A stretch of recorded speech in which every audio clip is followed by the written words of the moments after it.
Parasite कहा जाता है। और ये पैरासाइट्स ह्यूमंस की बॉडी पर अटैक करके उनकी बॉडी में घुसकर उनके ब्रेन पर अटैक करते हैं और उनके नर्वस सिस्टम को खत्म करके उनकी आइडेंटिटी को अडॉप्ट कर लेते हैं। और इसके बाद वो पूरी दुनिया में तबाही मचाने लगते हैं और अपने सर्वाइवल के लिए इनोसेंट ह्यूमंस को मारकर खाना शुरू कर देते हैं। और ठीक ऐसा ही एक पैरासाइट शिनिची नाम के एक हाई स्कूल स्टूडेंट की बॉडी पर अटैक कर देता है और उसकी लाइफ पूरी तरह से बदल जाती है। तो कहानी की शुरुआत होती है शिनिची से, जो कि एक रात मस्त घोड़े बेचकर सो रहा होता है और एक पैरासाइट शिनिची के कान के थ्रू उसकी बॉडी में एंटर करने की कोशिश करता है, पर कानों में ईयरफोन लगने की वजह से वो उसकी बॉडी में एंटर नहीं कर पाता और वो रास्ता बदलकर शिनिची के नाक में घुस जाता है। लेकिन तभी शिनिची छींक देता है और वो पैरासाइट बाहर गिर जाता है। और अब उस पैरासाइट को देखकर शिनिची बुरी तरह से डर जाता है और बेड से नीचे गिर जाता है। शिनिची उस पैरासाइट को मारने के लिए एक बुक उठा लेता है, पर इससे पहले कि वो कुछ रिएक्ट कर पाता, वो पैरासाइट शिनिची के हाथ में घुस जाता है और धीरे धीरे उसकी आर्म के थ्रू उसके दिमाग की तरफ बढ़ने लगता है। और ये देखकर शिनिची की बुरी तरह से फट जाती है। शिनिची उस पैरासाइट को रोकने के लिए एक ईयरफोन की तार लपेट लेता है अपने आर्म के आसपास और वो पैरासाइट उसके ब्रेन पर कंट्रोल नहीं कर पाता। और तभी शिनिची के मॉम और डैड वहाँ पर आ जाते हैं, पर शिनिची जब उन्हें अपना हाथ दिखाता है तो वहाँ पर कुछ भी नहीं होता। और ये देखकर उसके डैड उससे पूछते हैं, ओए शिनिची, तुम नशा तो नहीं करने लग गए? पर शिनिची बोलता है, नहीं नहीं डैड, मैं कोई नशे वशे नहीं कर रहा, सच में था यार, बग था भी। अब इसके अगले दिन शिनिची ब्रेकफास्ट करने के लिए नीचे आ जाता है और उसके डैड उससे पूछते हैं, हाँ भी शिनिची, वो कीड़ा तुम्हें फिर से मिला क्या? और अब शिनिची जैसे ही अपनी कॉफी पीने लगता है तो उसे अपने टेबल पर एक स्पाइडर दिखाई देता है और उसे देखकर शिनिची बहुत ज्यादा डर जाता है। और उसके डैड उससे कहते हैं, अरे क्या हो गया तुम्हें? कीड़ा ही तो है, पता नहीं तुम्हारा ये कीड़ों का डर कब जाएगा। थोड़ी देर बाद शिनिची अपने स्कूल की तरफ निकल पड़ता है और पीछे से उसकी फ्रेंड मुरानो शिनिची को सरप्राइज करने का प्लान बनाती है। लेकिन जैसे ही वो उस पर अटैक करने लगती है, शिनिची उसी वक्त अपने राइट हैंड से उसके हाथ को पकड़ लेता है और मुरानो उसे कहती है, तुम्हें पहले से पता चल गया था ना कि मैं तुम्हें पकड़ने वाली हूँ, देखो मुझसे झूठ मत बोलना। अरे नहीं नहीं मुरानो,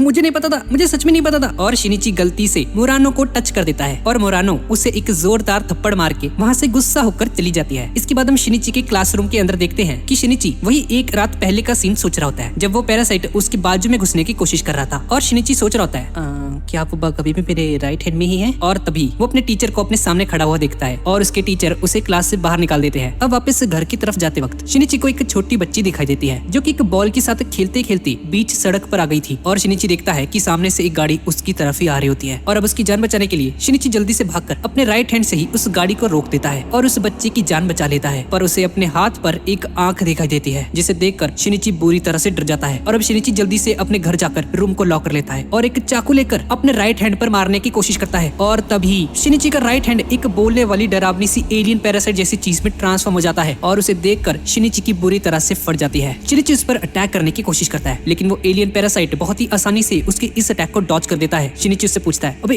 तुम हो क्या आखिर? लेकिन तभी उसका हाथ सो जाता है। शिनिची गूगल पर इसके बारे में रिसर्च करता है, पर उसे इंटरनेट पर इस एलियन जैसी चीज के बारे में कोई भी इंफॉर्मेशन नहीं मिलती। अब थोड़ी देर बाद शाम हो जाती है और शिनिची नीचे डिनर करने के लिए आ जाता है और खाना खाते हुए मन ही मन सोचता है, नहीं मैं अपने मॉम और डैड को अपने राइट हैंड के बारे में नहीं बता सकता, उन्हें तो लगेगा कि मैं पागल हो गया हूँ, लगता है मुझे इसे सीक्रेट ही रखना होगा। अगली सुबह हम देखते हैं कि शिनिची का राइट हैंड इंग्लिश की बुक से पढ़ रहा होता है ताकि वो उसकी भाषा सीख सके। शिनिची उससे पूछता है, हाँ तो तुमने बताया नहीं तुम आखिर हो क्या यार? वो पैरासाइट कहता है, तुम्हारे प्लेनेट की बायोलॉजिकल बुक्स में भी मेरे बारे में कोई भी इंफॉर्मेशन नहीं दी हुई है, मुझे बस इतना पता है कि मैं तुम्हारा ब्रेन कंट्रोल नहीं कर पाया। और ये सुनकर शिनिची उसे कहता है, क्या मेरा ब्रेन? ओए तुम फिर से मेरे ब्रेन पर अटैक करने की कोशिश तो नहीं करोगे ना? और वो एलियन उसे कहता है, अगर ऐसा पॉसिबल होता तो मैं अभी तक ये कर चुका होता। और शिनिची तंग होकर कहता है, क्या मुसीबत है यार, ये सब मेरे साथ ही क्यों हो रहा है? लगता है मुझे अपना अब ये हाथ कटवाने हॉस्पिटल जाना पड़ेगा। और वो एलियन उसे कहता है, अगर मेरी सलाह लो तो फायदे में रहोगे, तुम्हें हॉस्पिटल नहीं जाना चाहिए, वो हॉस्पिटल वाले तुम्हारा हाथ नहीं काटेंगे, बल्कि तुम्हें एक लैब रेट की तरह लैब में सजा कर रख देंगे और तुम पर बहुत सारे एक्सपेरिमेंट्स करेंगे और तुम्हारी लाइफ हमेशा के लिए बर्बाद हो जाएगी। और अब हमारे पास एक दूसरे के साथ कोऑपरेट कर जीने के अलावा और कोई ऑप्शन नहीं है। जब तक मैं सो रहा हूँ तुम अपना हाथ नॉर्मली यूज कर सकते हो और ये हम दोनों के लिए सही रहेगा। अब थोड़ी देर बाद ब्रेकफास्ट करने के लिए शिनिची फिर से नीचे आ जाता है और उसके फादर फिर से एक कीड़े को उसे दिखाते हैं, पर इस बार शिनिची अपने हाथों से ही उस बग को पकड़कर खिड़की से बाहर फेंक देता है और ये देखकर उसके मॉम और डैड हैरान रह जाते हैं। अब उस एलियन की बात ना मानते हुए शिनिची पुलिस स्टेशन जाने का फैसला करता है और तभी वो एलियन फिर से एक्टिव हो जाता है और शिनिची से कहता है, शिनिची मुझे अपनी ही टाइप का एक क्रीचर सेंस हो रहा है। शिनिची उससे कहता है, क्या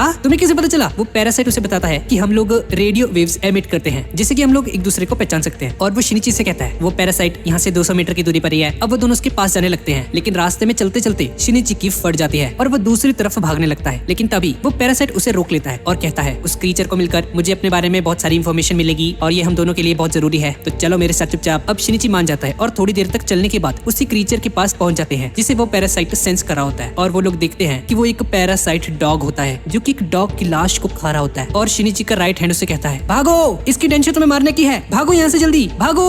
और वो दोनों वहाँ से दूर भागने लग जाते हैं और वो दोनों एक जगह पर आकर रुक जाते हैं और वो पैरासाइट शिनिची से कहता है तैयार हो जाओ तुम, क्योंकि अगर तुम मर गए तो तुम्हारे साथ साथ मैं भी मर जाऊंगा। और तभी हम देखते हैं कि वो पैरासाइट डॉग उड़ता उड़ता उनकी तरफ आ रहा होता है और अब उस पैरासाइट डॉग और शिनिची के राइट हैंड में बहुत ही खतरनाक लड़ाई होनी शुरू हो जाती है और शिनिची का राइट हैंड उस क्रीचर का दिल उखाड़ लेता है और वो पैरासाइट तड़प तड़प कर मर जाता है। शिनिची नोटिस करता है कि इस पैरासाइट में रत्ती भर भी सिंपैथी नहीं है और बहुत ही बेरहमी से उसको मार गिराया इसने। अब इसके बाद हम एक लड़की को देखते हैं जिसे कुछ गुंडे छेड़ रहे होते हैं और तभी एक आदमी वहाँ पर आ जाता है और उस लड़की को उन गुंडों से बचाता है और उस लड़की से कहता है आओ मैं तुम्हें घर तक छोड़ देता हूँ। अब वो दोनों उस लड़की के घर की तरफ जा रहे होते हैं और तभी पीछे से उन्हीं में से एक गुंडा उसके सर पर एक आयरन रॉड से हमला कर देता है और वो सभी लोग उसे घेर लेते हैं। वो आदमी उन गुंडों से कहता है मुझे नहीं लगता मेरा पेट तुम सबको डाइजेस्ट कर पाएगा, 4 लोग तो बहुत ज्यादा हो जाएंगे। ये सुनकर वो लड़की कहती है क्या तुम्हारा स्टमक? और तभी उस आदमी का सर 3 हिस्सों में डिवाइड हो जाता है और उन चारों को एक झटके में मार देता है और वो लड़की ये सब देखकर चिल्ला पाती इससे पहले ही वो उसका सर काट देता है। अगले दिन हम शिनिची को देखते हैं जो कि अपने स्कूल की तरफ जा रहा होता है और वो पैरासाइट उससे पूछता है शिनिची क्या हुआ तुम्हें, पुलिस के पास नहीं जाना अब? शिनिची कहता है नहीं अगर तुम्हारे बिना किसी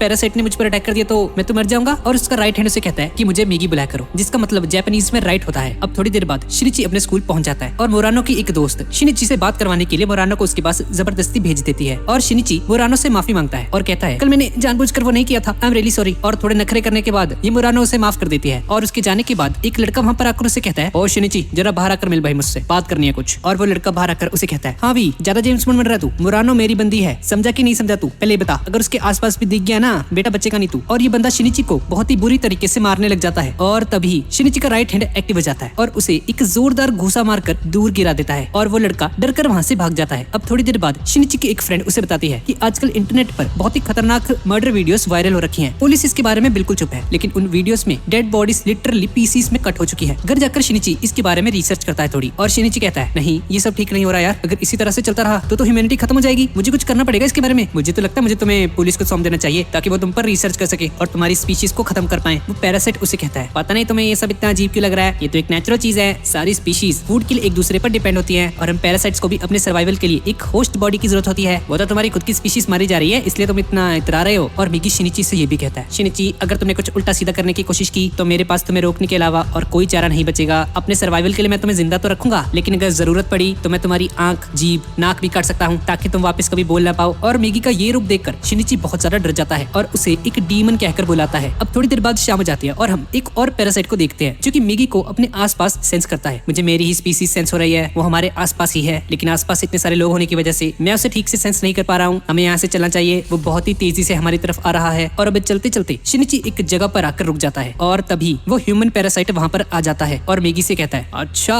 तो तुम इसीलिए मुझसे दूर भाग रहे थे, कितने शर्म की बात है, तुम इसका ब्रेन कंट्रोल नहीं कर पाए। और वो पैरासाइट उन दोनों की तरफ बढ़ने लगता है। मिगी उसे कहता है यहीं रुक जाओ, अगर तुम आगे बढ़े तो मैं तुम्हें मार दूंगा, मैं इस ह्यूमन से जुड़ा हुआ हूँ, अगर तुम इस पर अटैक करोगे तो मुझे मजबूरन तुम्हें मारना होगा। और ये सुनकर वो पैरासाइट उसे कहता है तुम तो बहुत ही अजीब सिचुएशन में हो, अपने सर्वाइवल के लिए इस बॉडी पर डिपेंड मत रहो, खुद को मेरी बॉडी में ट्रांसफर कर लो। मिगी सोच में पड़ जाता है और कहता है क्या एक ट्रांसफर? और ये सुनकर वो पैरासाइट उसे कहता है लगता है अभी भी तुम्हें बहुत कुछ सीखना बाकी है। और उस पैरासाइट का हेड एक लंबे से ब्लेड में ट्रांसफॉर्म हो जाता है और उस ब्लेड से अपने राइट हैंड को काट लेता है और मिगी से कहता है अगर तुम चाहो तो मेरे राइट हैंड में आ सकते हो, जगह तैयार है, ज्यादा सोचो मत, जल्दी से अपने होस्ट को खत्म करके मेरी बॉडी में आ जाओ। अगर हम दोनों मिलके एक ही बॉडी को कंट्रोल करें तो हम कभी नहीं मर सकेंगे और हम बहुत ज्यादा ताकतवर हो जाएंगे। अब ये देखकर मिगी सोचने लग जाता है और ये सब देखकर शिनिची बहुत ज्यादा डरा होता है। वो पैरासाइट उसे कहता है लगता है तुमसे नहीं होने वाला, मुझे ही तुम्हारे होस्ट को खत्म करना पड़ेगा। और वो पैरासाइट शिनिची पर अपने ब्लेड से हमला कर देता है और तभी मिगी अपने ब्लेड से उस होस्ट की बॉडी को बीच में से काट देता है और वो पैरासाइट तड़प तड़प कर मर जाता है। शिनिची मिगी से कहता है मिगी क्या अभी भी तुमने मेरी जान बचाई? और मिगी उसे कहता है नहीं ऐसा कुछ नहीं है, मुझे नहीं लगता ऐसा कोई ट्रांसफर पॉसिबल था, इसलिए मैंने उसे मार दिया, मेरे पास सिर्फ एक ही लाइफ है और जब तक मुझे अपने बारे में पूरी इन्फॉर्मेशन नहीं मिल जाती मैं कोई भी रिस्क नहीं लेना चाहता। अब अगली सुबह हम मुरानो और शिनिची को देखते हैं जो कि रेस्टोरेंट में बैठकर खाना खा रहे होते हैं और थोड़ी देर बाद घर की तरफ जाते वक्त वो पार्क में कुछ लड़कों को देखते हैं जो कि एक बिल्ली के बच्चे को रेत में दबाकर उस पर पत्थर मारने की कोशिश कर रहे होते हैं। और ये सब देखकर शिनिची उस बिल्ली के बच्चे को उस रेत में से बाहर निकालता है और लोगों से कहता है ये भी तुम्हारी और मेरी तरह एक लिविंग क्रिएचर है, कोई खिलौना नहीं है खेलने के लिए, समझे तुम? शिनिची वहाँ से जाने लगता है लेकिन तभी वो बच्चे उस पर पत्थर से हमला करने की कोशिश करते हैं, लेकिन शिनिची अपने राइट हैंड से ही उनके पत्थरों को रोक लेता है और शिनिची उनकी तरफ पलट कर देखता है, जिसे देखकर वो सभी बच्चे बुरी तरह से डर जाते हैं और शिनिची और मुरानो अपने घर की तरफ निकल पड़ते हैं। और रास्ते में शिनिची मन ही मन सोचता है, शायद मिगी ठीक कह रहा था, हम ह्यूमंस इतने भी अच्छे क्रीचर्स नहीं है। अब इसके बाद हम उसी बंदे को देखते हैं जिसे हमने थोड़ी देर पहले देखा था और वो एक फीमेल पैरासाइट के साथ खड़ा होता है। अब अगले दिन शिनिची अपने स्कूल की तरफ जा रहा होता है और तभी रास्ते में मिगी उसे बताता है, शिनिची मेरी स्पीशीज आसपास ही है। और उस पैरासाइट का पीछा करते करते शिनिची अपने स्कूल पहुंच जाता है। अब थोड़ी देर बाद स्कूल शुरू हो जाता है और शिनिची के स्कूल का प्रिंसिपल सभी स्टूडेंट्स को उनकी न्यू मैथ्स टीचर से इंट्रोड्यूस करवाता है, जिसका नाम तामिया रियोको होता है और ये वही औरत है जिसे हमने अभी पहले देखा था अभी। और मिगी शिनिची से कहता है, शिनिची यही है वो पैरासाइट। और शिनिची गलती से उस पैरासाइट से आई कांटेक्ट कर लेता है और तामिया उन दोनों को पहचान लेती है। अब इसके बाद हम शिनिची के क्लासरूम के अंदर देखते हैं कि तामिया उन्हें पढ़ा रही होती है और क्लास खत्म होने के बाद तामिया शिनिची को उसके ऑफिस में बुलाती है। शिनिची उससे मिलता है और तामिया से कहती है, चिंता मत करो, मुझे तुम्हें मारने की कोई इंटेंशन नहीं है, बस तुम मुझे ये बताओ क्या तुम स्कूल के बाहर मुझे कहीं मिल सकते हो। और शिनिची उससे मिलने के लिए मान जाता है और स्कूल खत्म होने के बाद एक ट्रेन पकड़ता है और सीधा जाता है एक होटल में उस पैरासाइट से मिलने के लिए। शिनिची उस होटल के अंदर उसका वेट कर रहा था और तभी तामिया भी वहाँ पर आ जाती है, जिसके साथ वही पैरासाइट भी होता है जिसे हमने पहले देखा था। शिनिची उन दोनों से मिलता है और वो पैरासाइट शिनिची से कहती है, तो मुझे पता है तुम्हारे राइट हैंड के बारे में, तुम भी एक पैरासाइट हो और अगर मैंने तुम्हारे बारे में स्टेट एजेंसी को बता दिया तो तुम्हारी पूरी लाइफ खराब हो जाएगी बच्चे, और मैं भी अपनी आइडेंटिटी को सेफ रखना चाहती हूँ, इसलिए अपना मुंह बंद रखना, समझे तुम। और अगर फिर भी तुमने कुछ उल्टा सीधा करने की कोशिश की तो मैं तुम्हारी पूरी क्लास को खा जाऊंगी। और हाँ, तुम्हारे दोस्त मुरानो भी तो मेरी ही क्लास में है ना। और ये सुनकर शिनिची बुरी तरह से डर जाता है। अब अगली सुबह तामिया बच्चों को क्लासरूम में पढ़ा रही होती है कि तभी मिगी और तानिया को एक पैरासाइट की प्रेजेंस सेंस होती है और मिगी शिनिची से कहता है, शिनिची हम अंडर अटैक है, वो पैरासाइट हमसे बस 150 मीटर की दूरी पर ही है और वो पैरासाइट कोई और नहीं बल्कि तामिया का पार्टनर ही होता है। और अब ये पैरासाइट सिक्योरिटी कैमरा को तोड़कर स्कूल के अंदर घुस जाता है। कुछ लोग उसे रोकने की कोशिश करते हैं, लेकिन वो पैरासाइट उन सभी लोगों को बहुत ही बेरहमी से मार डालता है। और अब सिचुएशन को देखकर स्कूल का प्रिंसिपल अनाउंसमेंट कर देता है, सभी लोग यहाँ से भाग चलो, एक इंट्रूडर स्कूल में घुस चुका है। और अब वो अनाउंसमेंट सुनकर सभी लोग बाहर जाने लगते हैं स्कूल से। और मिगी शिनिची से कहता है, शिनिची यहीं पर रुक जाओ, हमें उसे मारना होगा, वो हमें ही मारने आ रहा है, बस इस क्राउड की वजह से हमारी एग्जैक्ट लोकेशन नहीं ढूंढ पा रहा और वो गलती से किसी स्टूडेंट को भी मार सकता है, इसीलिए हमें उसे अकेले में रहकर ही मारना होगा। और शिनिची 3rd फ्लोर पर जाकर अपने आसपास एक बेंच की वॉल क्रिएट कर देता है और मिगी उसे लड़ने के लिए एक रॉड पकड़ा देता है। और तभी वो पैरासाइट खिड़की तोड़कर शिनिची के सामने आ जाता है और उन दोनों से कहता है, सरेंडर कर दो,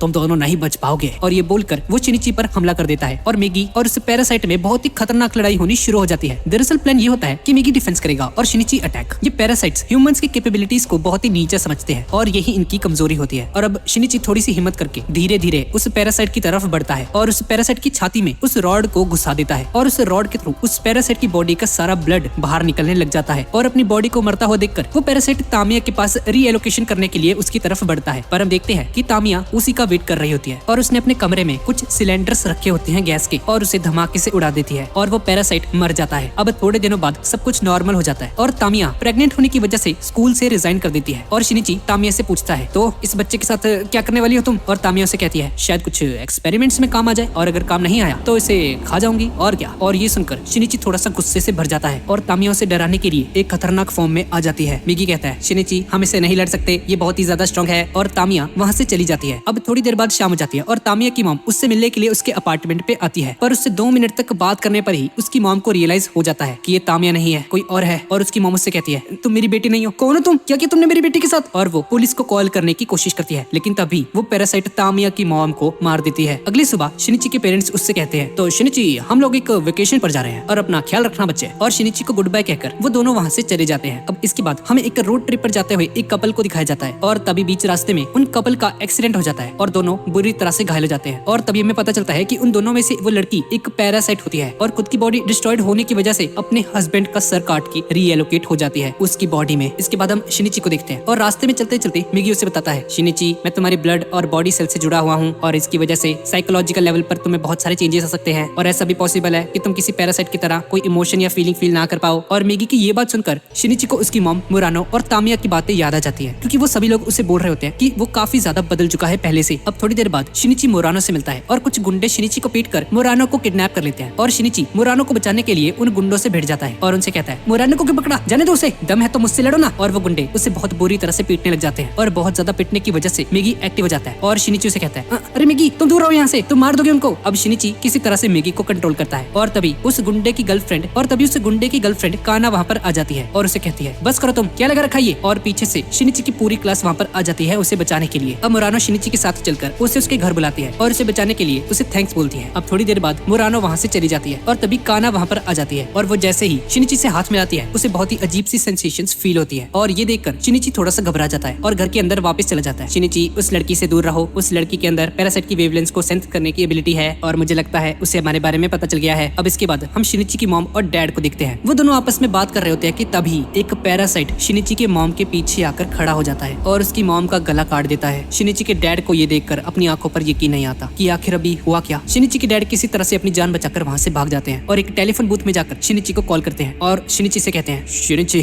तुम्हारी मॉम, मैं पुलिस के पास जा रहा हूँ, उस मॉन्स्टर को मैं किसी भी हालत में मार कर रहूंगा। और तभी फोन कट जाता है और अपने फादर की ये सारी बातें सुनकर शिनिची हक्का बक्का रह जाता है और मिगी उसे कहता है, शिनिची मुझे मेरी ही स्पीशीज सेंस हो रही है और वो हमारी तरफ बहुत तेजी से आ रही है। और शिनिची उस क्रीचर को मारने के लिए एक चाकू पकड़ लेता है और डोर की तरफ चल पड़ता है। धीरे धीरे वो मॉन्स्टर शिनिची की तरफ बढ़ता है और हमें पता चलता है कि वो मॉन्स्टर कोई और नहीं बल्कि उसकी मॉम होती है, जिसे अब एक पैरासाइट कंट्रोल कर रहा है। शिनिची को ये देखकर अपनी आंखों पर यकीन नहीं आता और उस पैरासाइट को अपनी मॉम समझकर ही उससे नॉर्मल बातें करने की कोशिश करता है। पर मिगी उसे कहता है, क्या कर रहे हो शिनिची, ये तुम्हारी मॉम नहीं है, ये बस एक पैरासाइट है। शिनिची कहता है, ओए तुम चुप करो, ये मॉम ही है। और शिनिची अपनी मॉम मतलब कि उस पैरासाइट से कहता है, अरे मॉम मुझे माफ कर देना, मैं इसके बारे में आपको सब कुछ बताता हूँ, अब से कुछ नहीं छुपाऊंगा आपसे, प्रॉमिस। और तभी उस पैरासाइट का सर बीच में से खुल जाता है और वो पैरासाइट अपने ब्लेड से शिनिची के हार्ट पर हमला कर देता है और फाइनली शिनिची को रियलाइज होता है कि ये उसकी मॉम नहीं है बल्कि कोई पैरासाइट है। अब शिनिची वो वार खाने की वजह से नीचे जमीन पर गिर जाता है और बेहोश हो जाता है। अब शिनिची मरने वाला था और तभी मिगी उसे बचाने के लिए एक नया हार्ट क्रिएट करके उसके शरीर में डाल देता है और थोड़ी देर बाद शिनिची का हार्ट पंप करने लगता है। अब कुछ दिनों बाद शिनिची खुद से उठ जाता है और एक मिरर में जाकर देखता है कि उसके हार्ट पे एक बहुत बड़ा छेद हो चुका था और वो समझ जाता है कि मिगी ने उसे बचा लिया है। अब शिनिची को एक कॉल आता है और उसे पता चलता है कि उसके फादर एक हॉस्पिटल में एडमिट है और उसे सारी पिछली बातें याद आने लगती हैं और अब वो उस पैरासाइट को किसी भी हालत में मारने के लिए डिसाइड करता है। और अब हॉस्पिटल जाते हुए उसे एक यंग स्टूडेंट मिलती है जो कि उस हॉस्पिटल के पास ही काम करती है। अब हॉस्पिटल जाकर शिनिची सीधा अपने डैड के सामने जाता है और उनसे उस मॉन्स्टर के बारे में पूछता है और कहता है, डैड कहाँ है मॉम? लेकिन उसके डैड उसे कुछ भी बताने से मना कर देते हैं और वो रोने लग जाते हैं। शिनिची को समझ में नहीं आता कि उसके फादर इस बात को क्यों छुपा रहे हैं और वो काफी गुस्से में कहता है, मुझसे कुछ मत छुपाइए, मुझे पता है एक मॉन्स्टर ने मॉम को मार डाला है। और ये बोलकर शिनिची के हार्ट में बहुत ज्यादा पेन होने लग जाता है। अब शिनिची उसी लड़की के घर में जाकर रहने लगता है और ये घर हॉस्पिटल के काफी नजदीक भी था। और अब रात को मिगी शिनिची को बताता है कि उसके हार्ट को रिपेयर करने की वजह से वो दोनों एक दूसरे से काफी ज्यादा जुड़ चुके हैं और वो एक दूसरे को अब काफी ज्यादा इफेक्ट भी करेंगे। और मिगी बोलता है, शिनिची अब मुझे कम से कम 4 घंटे की जरूरत पड़ेगी नींद की और उन 4 घंटों में मैं कुछ भी फील नहीं कर पाता और अगर उस टाइम किसी पैरासाइट ने तुम पर अटैक कर दिया तो मैं कुछ नहीं कर पाऊंगा, इसीलिए अब तुम्हें हमेशा अलर्ट रहना होगा। अब अगले दिन मिगी को एक पैरासाइट की प्रेजेंस सेंस होती है और शिनिची उस पैरासाइट को ढूंढते ढूंढते बहुत बड़ी बड़ी छलांगे मारता हुआ उसका पीछा करना शुरू कर देता है। उसे लगता है कि वो वही पैरासाइट है जिसने उसकी मॉम को मारा था और शिनिची अपनी पूरी स्पीड से उस पैरासाइट की तरफ भागने लगता है। पर शिनिची उस पैरासाइट के पास जाकर देखता है कि वो मॉन्स्टर कोई और ही है, उसकी मॉम नहीं है। और तभी उस बंदे के फेस से उसका पैरासाइट बाहर निकल कर आता है, जिसे देखकर शिनिची थोड़ा सा घबरा जाता है। वो बंदा बोलता है, तुम्हारा पैरासाइट सही बोल रहा भाई, मेरा ब्रेन अभी भी फंक्शनल है। अब वो बंदा शिनिची और मिगी को अपना पास्ट बताने लगता है और बताता है, मेरी शादी के 1 साल बाद ही मेरी वाइफ ने मुझे छोड़ दिया और मुझे बिना कुछ बताए चली गई। मैं इतना कमजोर था कि मुझसे अपनी जान तक नहीं ली गई और एक दिन मैं सनसेट देख रहा था और अचानक से मैंने एक छोटे से कीड़े को अपनी तरफ आता हुआ देखा और गलती से इस पैरासाइट ने मेरी नेक को टारगेट कर लिया। और तभी उस बंदे का पैरासाइट बाहर निकल कर आता है और बोलता है, अरे मेरा मकसद तो इसके हेड को टेक ओवर करना था, लेकिन ये गधा उस चट्टान से गिरकर नीचे समुद्र में गिर गया और मैंने नोटिस किया है कि ये बंदा सांस नहीं ले पा रहा था और इसीलिए मेरे पास उसकी नेक में मर जाने के अलावा कोई ऑप्शन नहीं था, क्योंकि अगर मैं उस वक्त हेड को टेक ओवर करने की कोशिश करता तो हम दोनों में से कोई नहीं बच पाता। अब वो बंदा शिनिची और मिगी से पूछता है, तो भाई तुम लोग भी बताओ, तुम कौन हो और मुझे क्यों मारने आ रहे थे तुम? अब शिनिची उसे बताता है कि उसका नाम शिनिची है और मेरे इस पैरासाइट का नाम मिगी है। जिसके बाद वो पर्सन अपना इंट्रोडक्शन देता है और अपना नाम मोमोरू बताता है। भाई मेरे पैरासाइट का तुम बस इसको पैरासाइट बोलो, मैंने इसको कोई नाम वगैरह नहीं दिया। अब शिनिची की मॉम और डैड के बारे में सुनकर मोमोरू रोने लग जाता है, जिसकी वजह से उसका पैरासाइट इरिटेट होकर बोलता है, भाई बस यही प्रॉब्लम है इसमें, जब देखो तब रोता रहता है, रो तुड़ू कहीं का। मोमोरू बताता है कि वो पास के एक होटल में काम करता है और अगर उसे उस पैरासाइट के बारे में कुछ भी पता चला जिसने उसकी मॉम को मारा है तो वो उसे जरूर बताएगा। अब काफी रात हो जाती है और मिगी शिनिची को नींद से उठाकर बोलता है, शिनिची मुझे तुमसे कुछ इंपॉर्टेंट बात करनी है। मिगी शिनिची को कहता है, शिनिची आज तुम एक एथलीट की तरह भागे हो और तुमने 3 मीटर ऊंची जंप लगाई थी, क्या तुम्हें ये सब अजीब नहीं लगा? मिगी शिनिची को अपने आप को डिवाइड करके दिखाता है और बताता है कि मेरे दोनों हाफ्स सोचने समझने की क्षमता रखते हैं, लेकिन अगर मैं इसी तरह और भी छोटे छोटे पार्ट्स में खुद को डिवाइड करता रहूं तो मेरे हर एक पार्ट की सेंसेस वीक पड़ने लग जाती हैं और ये अपने आप सर्वाइव नहीं कर सकते। लेकिन एक ऐसी कंडीशन है जिसमें मेरे स्मॉल फ्रेगमेंट्स सर्वाइव कर सकते हैं। जिस भी जगह पर फ्रेश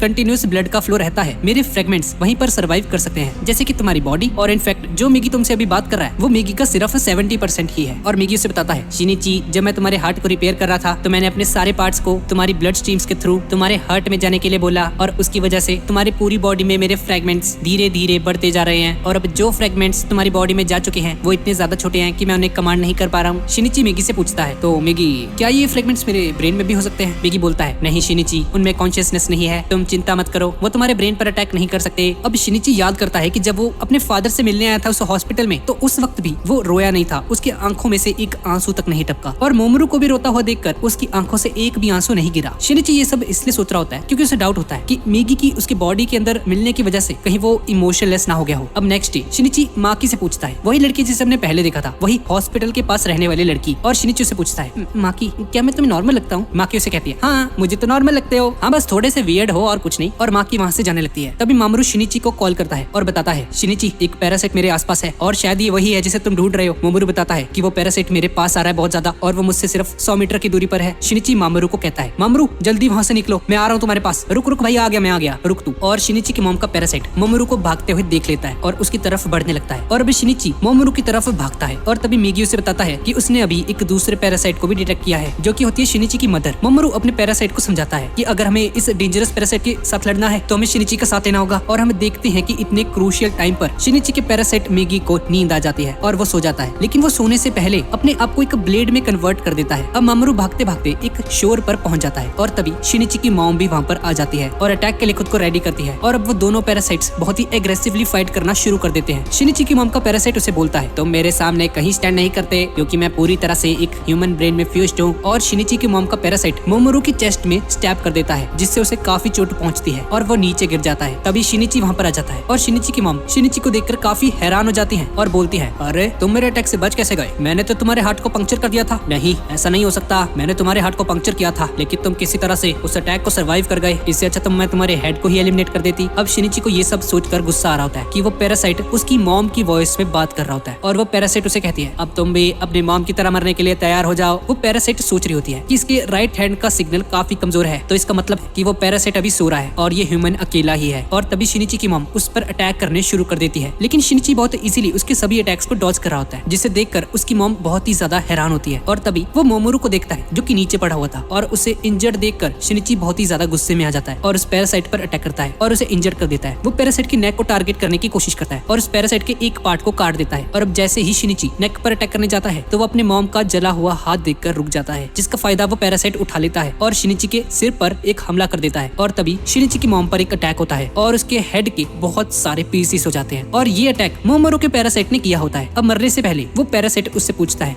लेकिन तुम मेरे अटैक से बच कैसे गए? मैंने तो तुम्हें मार दिया था।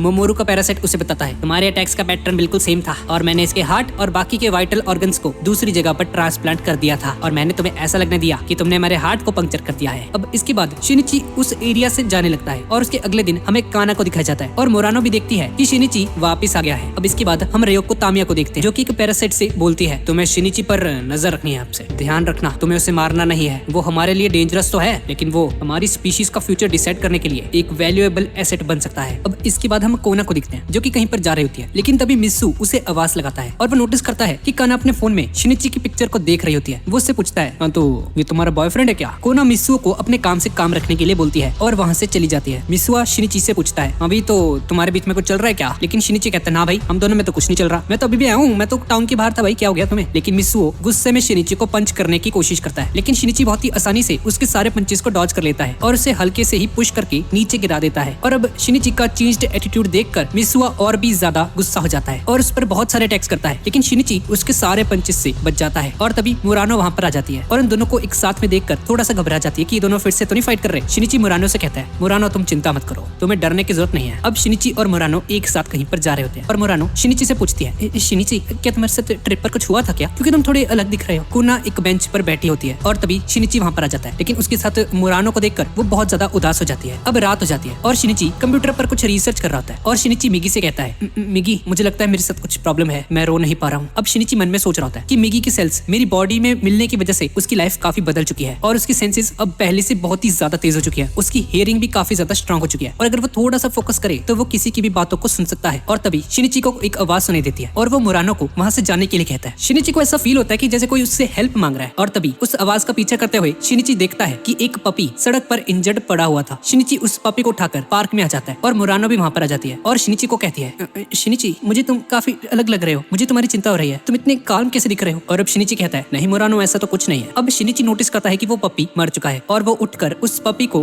डस्टबिन में फेंक देता है और ये देखकर मुरानो हक्की बक्की रह जाती है और बहुत ही ज्यादा गुस्सा हो जाती है और कहती है, शिनिची तुम पागल वागल हो क्या, ये क्या किया तुमने, तुम्हारा ये बिहेवियर बहुत ही डिसरिस्पेक्टफुल है, तुम इंसान हो ये मॉन्स्टर। शिनिची बोलता है, अरे इतना ओवर रिएक्ट क्यों कर रही हो तुम, अब ये कोई पपी नहीं है, सिर्फ एक डॉग मीट है। मुरानो ये चीज सुनकर रोने लग जाती है और वहाँ से गुस्सा होकर चली जाती है। और अब थोड़ी देर बाद शिनिची उस पपी को निकालकर एक पेड़ के नीचे दफना देता है और उसे आखिरी बार गुड बाय कहता है। तभी मिगी शिनिची से कहता है, शिनिची एक पैरासाइट हमारे आसपास है, मुझे इस पैरासाइट से कोई मर्डरस इंटेंट नहीं नजर आ रहा, शायद ये पैरासाइट हमारा एनिमी नहीं है, हमें सेंस करने के बावजूद भी ये काफी ज्यादा शांत है। और तभी वो पैरासाइट शिनिची के पीछे आकर खड़ा हो जाता है और पूछता है, क्या तुम ही शिनिची हो। शिनिची बोलता है, हाँ मैं ही हूँ, लेकिन तुम कौन हो और मेरे स्कूल में क्या कर रहे हो तुम। पैरासाइट बोलता है, मुझे तुम शिमाडा कह सकते हो और मैं चाहता हूँ कि तुम दोनों मेरे दोस्त बन जाओ, जिससे शिमाडा का मतलब शिनिची और मिगी से होता है। और यामाडा उसे कहता है, तो शिनिची क्या तुम मुझे क्लास 3 की लोकेशन बता सकते हो कि कहाँ पर है। ये सुनकर शिनिची थोड़ा सा घबरा जाता है क्योंकि क्लास 3 मुरानो की क्लास होती है और उसे याद आता है कि आज उन दोनों की क्लासेस के बीच में एक फिजिकल फिटनेस का कंपटीशन चलने वाला है जिसमें कुछ स्टूडेंट्स की रेस होती है और शिमाडा शिनिची और बाकी के स्टूडेंट्स को काफी आसानी से हरा देता है। और कंपटीशन के बाद वो एक जगह पर आकर मिलते हैं और शिनिची उसे कहता है, मुझे पता है मैं जैसे ही तुम्हारे साथ थोड़ा सा कंफर्टेबल हो जाऊंगा तुम मुझ पर हमला करने वाले हो, क्या तामिया ने तुम्हें भेजा है मुझे मारने के लिए। शिमाडा कहता है, हाँ उसने मुझे तुम्हारे बारे में बताया, लेकिन चिंता मत करो, उसने मुझे तुम्हें यहाँ पर मारने के लिए नहीं भेजा है। अब इसके बाद मुरानो क्लास से बाहर आती है और नोटिस करती है कि शिनिची विंडो की साइड खड़ा होता है। मुरानो के दिमाग में वही पपी वाला इंसिडेंट दोबारा से आता है, लेकिन फिर वो सोचती है कि एटलीस्ट शिनिची ने उसे उठाया तो सही ना, ज्यादातर लोग तो उसे बस इग्नोर कर देते। शिनिची मन में सोच रहा होता है,